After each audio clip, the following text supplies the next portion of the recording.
श्री राधा की अष्ट सखी चित्रा और कन्हैया के दुर्लभ चित्र की अद्भुत कथा।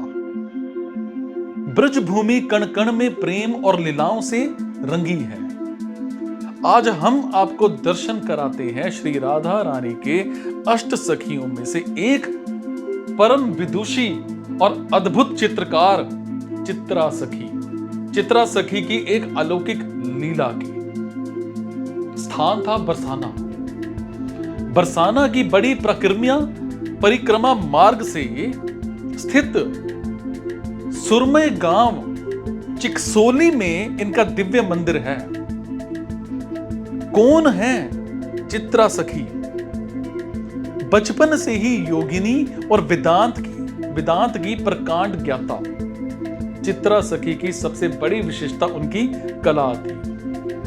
वो ऐसी अद्भुत चित्रकार थी कि किसी को एक बार देख लेने भर से उसका हूबहू चित्र बना देती थी। उनकी इस कला की ख्याति दूर दूर तक फैली थी। एक बार श्री दामा के कहने पर नंद बाबा ने अपने लाडले कन्हैया का चित्र बनवाने का फैसला लिया। तो सेवकों ने बहुत ढूंढा और अंततः वो चित्रा सखी के पास पहुंचे। पहले तो सखी ने मना किया, क्योंकि वो धन या इनाम के लिए नहीं बल्कि निज सुख के लिए चित्र बनाती थी। परंतु ठाकुर जी की कुछ ऐसी अदृश्य प्रेरणा हुई कि वो नंदगांव जाने को तैयार हो गई। अब नंदगांव पहुंचकर जैसे ही चित्रा सखी ने मदन मोहन को देखा, उस योगिनी का वर्षों का योग डोल गया। वो उस रूप लवण्य पर मोहित हो गई। कल चित्र बना करके दे दूंगी, ये कह करके वो लौट आई।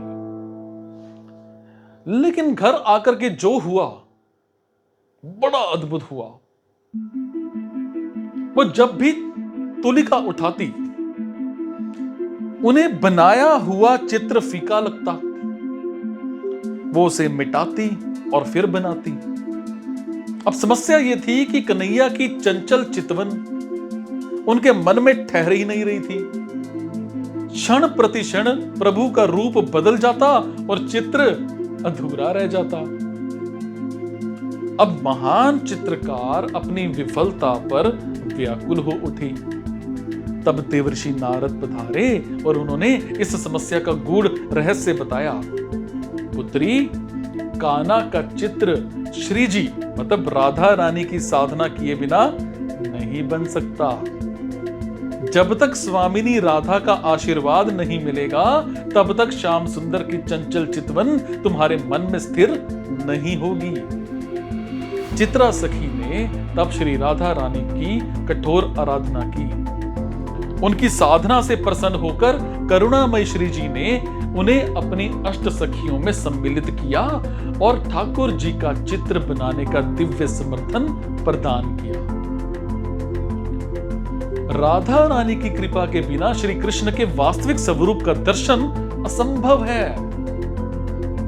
ऐसी दिव्य सखी चित्रा जी के चरणों में कोटि कोटि नमन।